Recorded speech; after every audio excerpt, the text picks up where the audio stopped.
السلام عليكم ورحمة الله وبركاته.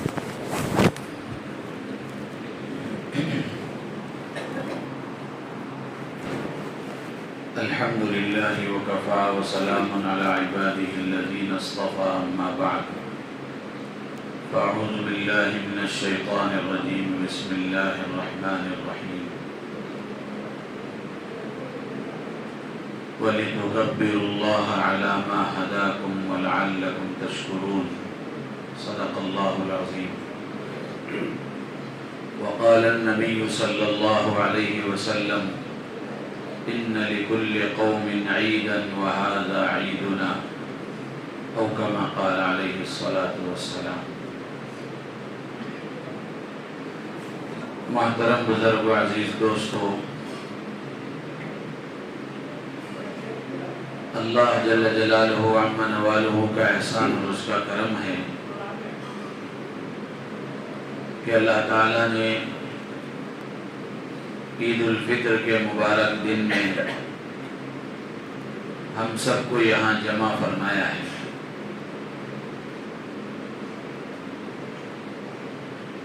اللہ نے مسلمانوں کے لیے خوشی کے 2 دن بنائے. ایک عید الفطر کا دن ہے اور ایک عید الاضحیٰ کا دن ہے.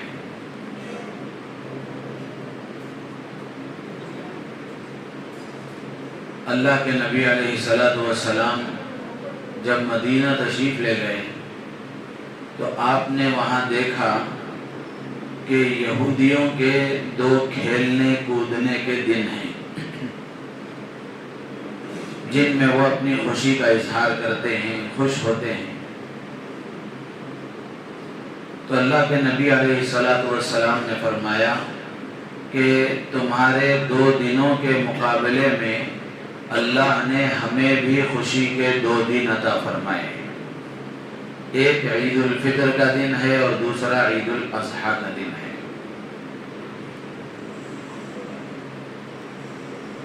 دوسری بات یہ ہے کہ ہر مذہب میں خوشی کا کوئی نہ کوئی دن ضرور ہوتا ہے جس میں وہ اپنی خوشی کا اظہار کرتے ہیں. لیکن سمجھنے والی بات یہ ہے کہ ہر مذہب میں جو خوشی کا دن ہے وہ کسی نہ کسی شخصیت کی طرف منسوب ہے. جیسے عیسائی کرسمس مناتے ہیں 25 دسمبر کو ان کے عقیدے کے مطابق وہ کرسمس مناتے ہیں، اور یہ کرسمس منانے کا جو عقیدہ ان کا ہے وہ یہ کہ اس دن حضرت عیسیٰ علیہ السلام کی پیدائش ہوئی، اس لیے وہ اس خوشی میں وہ عید مناتے ہیں، خوشی مناتے ہیں.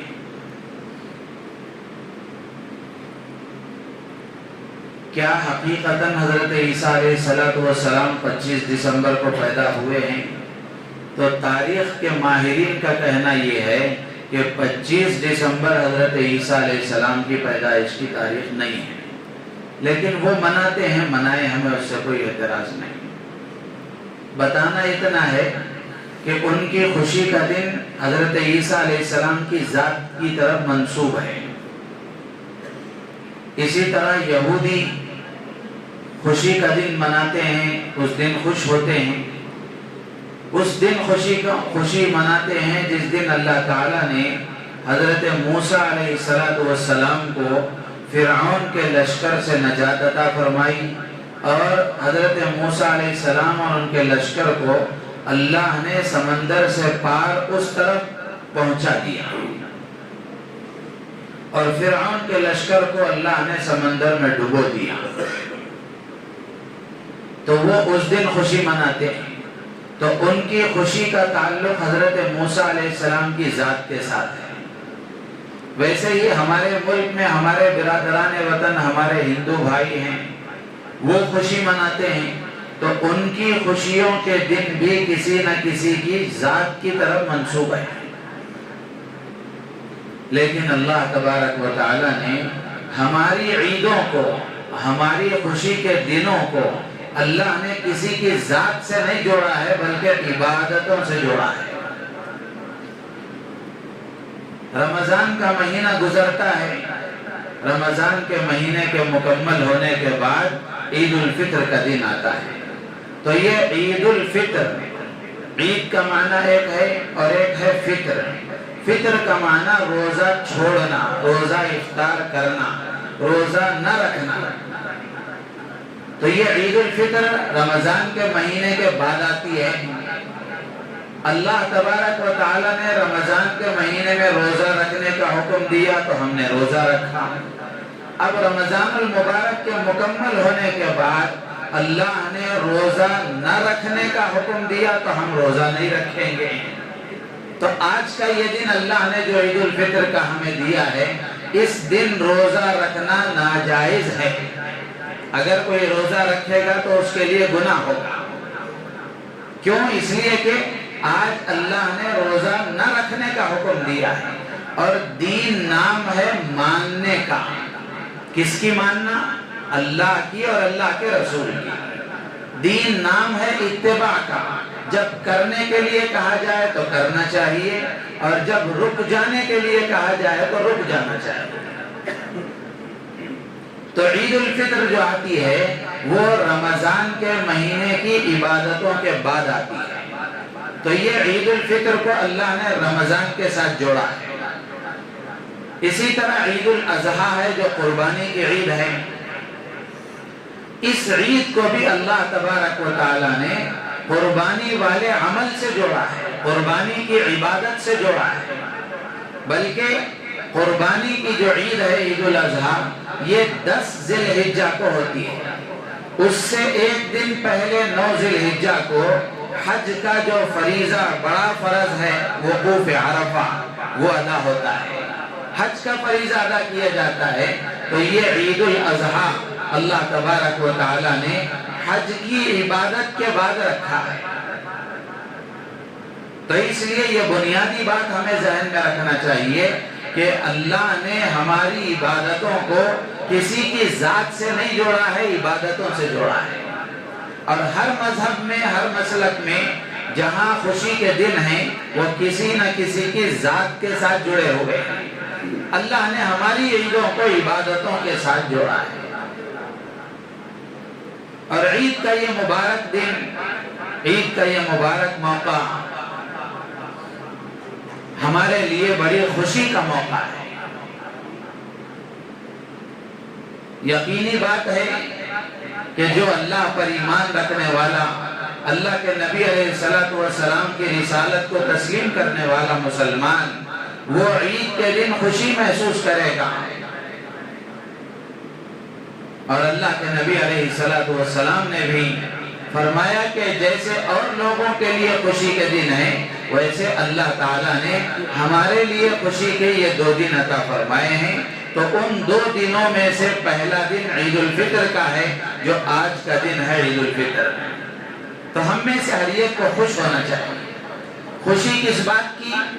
خوشی اس بات کی کہ اللہ تبارک و تعالی نے ہمیں رمضان کا مہینہ عطا فرمایا، اور رمضان کے مہینے کے مکمل ہونے کے بعد میں اللہ نے عید الفطر عطا فرمائی۔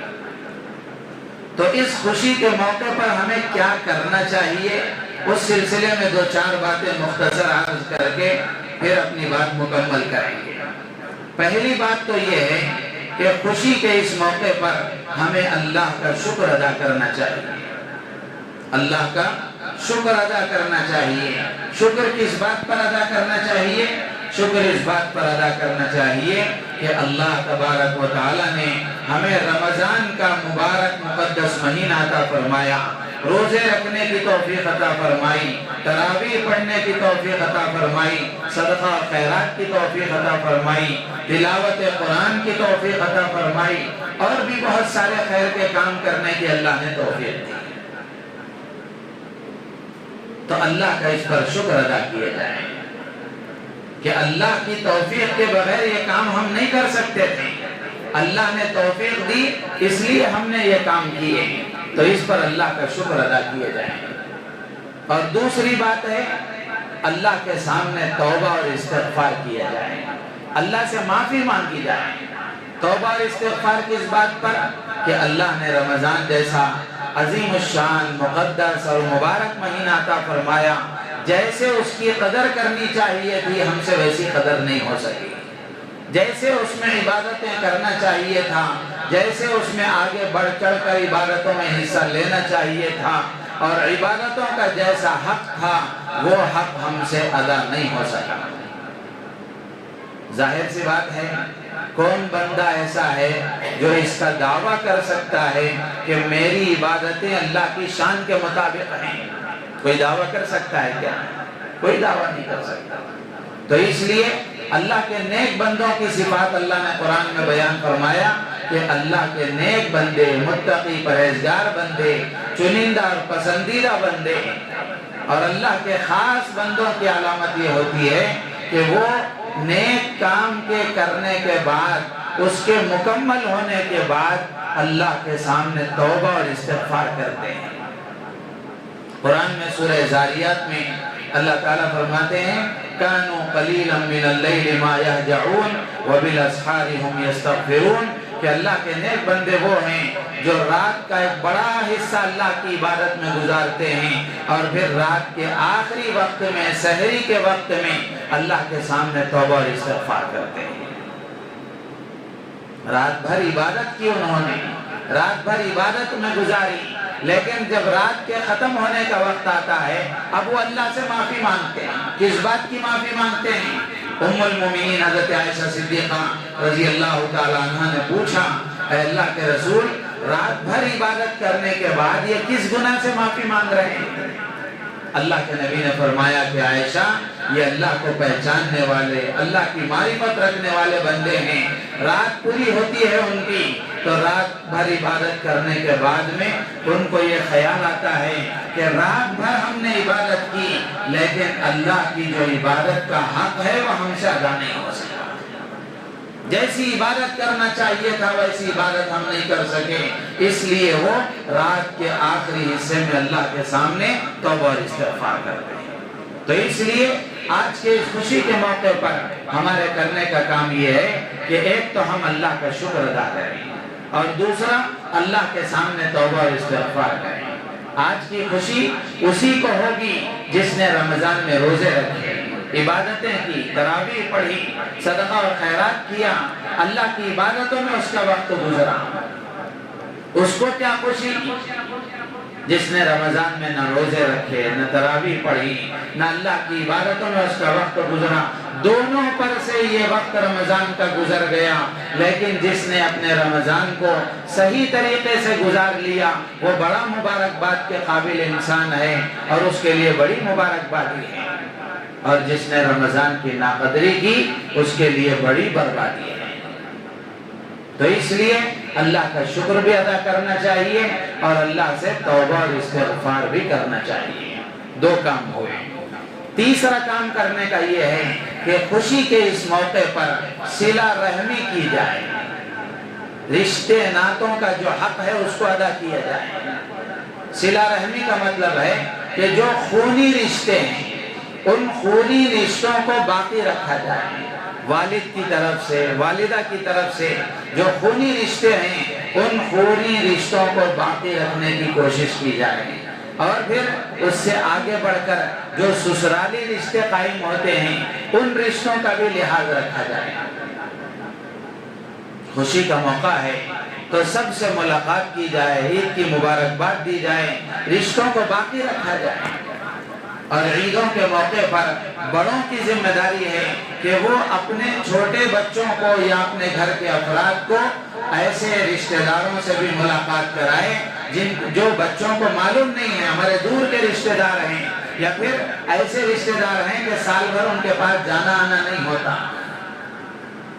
اگر بچوں کو رشتہ داری کا حق نہیں بتایا گیا، رشتہ داروں کا تعارف نہیں کرایا گیا تو آپ کے دنیا سے جانے کے بعد آپ کے بچے رشتہ داروں کو بھی نہیں پہچانیں گے۔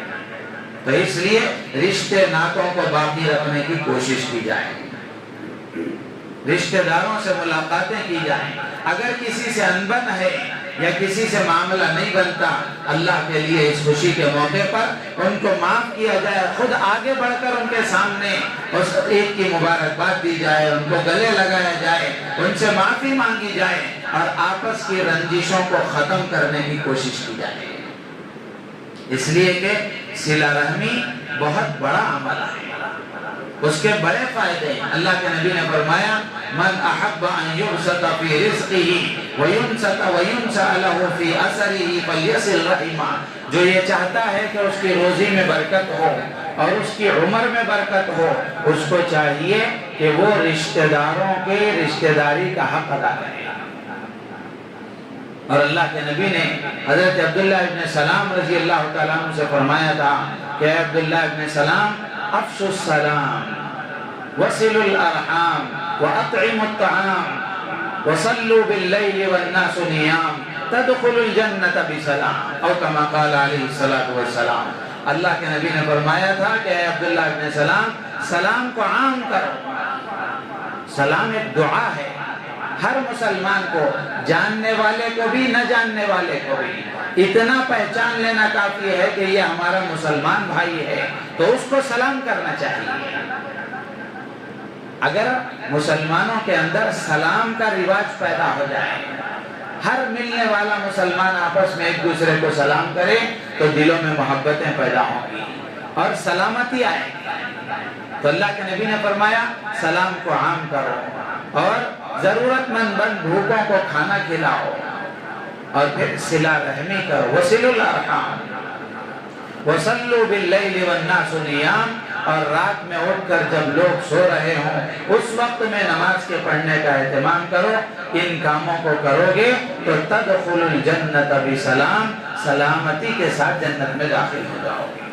تو تیسرا کرنے کا کام یہ ہے کہ رشتہ داروں کے رشتہ داری کو باقی رکھا جائے۔ بھائی سے نہیں بنتی، چچا سے نہیں بنتی، تایا سے نہیں بنتی، جس کے ساتھ بھی جیسا بھی معاملہ ہو رشتے ناتوں کو توڑنا اچھی بات نہیں ہے، رشتوں کو نبھانا، رشتوں کو باقی رکھنا یہ اللہ کو پسند ہے۔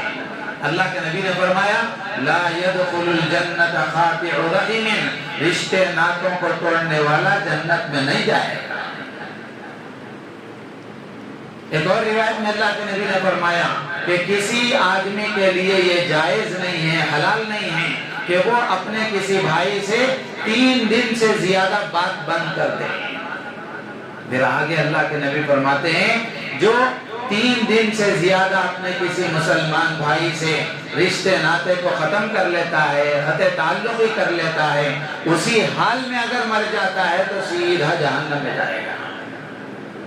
تو اس لیے رشتے ناتوں کو باقی رکھنا، رشتہ داری کو باقی رکھنا، رشتوں کو نبھانا۔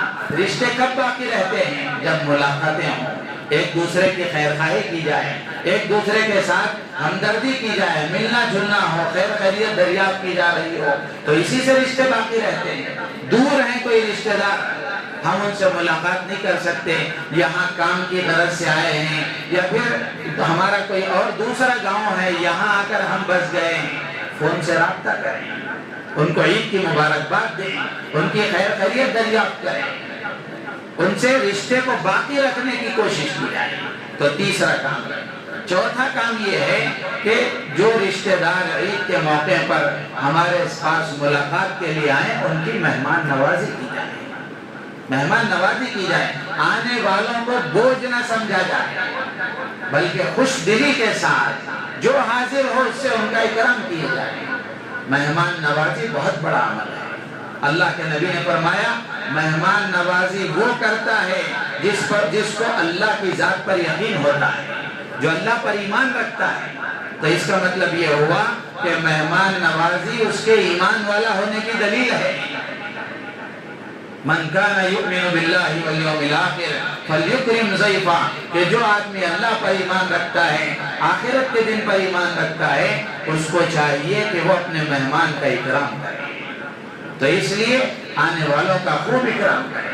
مہمان نوازی سے اللہ تعالیٰ روزی میں برکت عطا فرماتے ہیں، گھروں میں برکت عطا فرماتے ہیں، دلوں میں محبتیں پیدا فرماتے ہیں۔ تو 4 کام ہوئے۔ 5واں کام یہ ہے کہ خوشی کے اس موقع پر اللہ کے جو ضرورت مند بندے ہیں ان ضرورت مند بندوں کا خیال رکھا جائے۔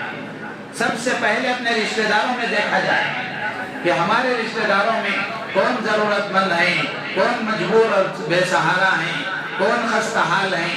جو اللہ نے ہمیں خوشحال رکھا ہے، اللہ نے ہمیں صاحب حیثیت بنایا ہے، تو ہم کوشش کریں کہ ہمارے رشتہ داروں میں، ہمارے جان پہچان والوں میں، ہمارے پڑوسیوں میں جو پریشان حال ہے، ہم ان کی مدد کریں، ان کا تعاون کریں، ان کے ہاتھوں کو مضبوط کریں، ان کے قدموں کو جمانے کی کوشش کریں، اس کا خاص خیال رکھا جائے۔ صدقہ فطر اسی لیے فرض، اسی لیے واجب کیا گیا۔ اللہ کے نبی نے فرمایا فرض رسول اللہ صلی اللہ علیہ وسلم زکاة الفطر طہرة للصائم من اللغو والرفث وطعمة للمساکین۔ اللہ کے نبی نے فرمایا، صحابہ بیان کرتے ہیں کہ اللہ کے نبی نے صدقہ فطر کو جو واجب قرار دیا ہے وہ کس لیے؟ رمضان میں جو کوتاہیاں ہو گئی ان کوتاہیوں کی تلافی کے لیے، روزے میں جو کمی بیشی ہو گئی، رمضان کی عبادتوں میں جو کمی بیشی ہو گئی، صدقہ فطر آدمی ادا کرتا ہے، اللہ ان کمی بیشیوں کو دور کر دیتے ہیں۔ اور دوسرا فائدہ صدقہ فطر کا کیا ہے کہ صدقہ فطر کی وجہ سے غریبوں کا فائدہ ہوتا ہے، ضرورت مند بندوں کا فائدہ ہوتا ہے، وہ بھی عید کی خوشیوں میں شامل ہوتے ہیں۔ تو اس لیے عید کی نماز سے پہلے صدقہ فطر ادا کر دینا چاہیے۔ اگر کوئی عید کی نماز سے پہلے صدقہ فطر ادا نہیں کیا ہے تو عید کے بعد بھی اس کو صدقہ فطر ادا کرنا چاہیے، لیکن وہ صدقہ فطر کے طور پر ادا نہیں ہوتا، بلکہ ایک عام صدقے کی طرح ادا ہوتا ہے، لیکن اس سے واجب جو اس کے ذمہ میں ہے وہ تو ادا ہو جاتا ہے۔ تو اس لیے اپنی اپنی حیثیت کے مطابق صدقہ فطر کے معاملے میں عموماً یہ دیکھا جاتا ہے، ابھی 1 گھنٹہ پہلے ایک صاحب نے صدقہ فطر کی رقم مدرسے کے لیے میرے پاس بھیجی، اچھی حیثیت والے، اللہ نے بہت مال دیا ہے، نوازا ہے، گھر کے 8 افراد ہیں، 800 روپے انہوں نے بھیجا۔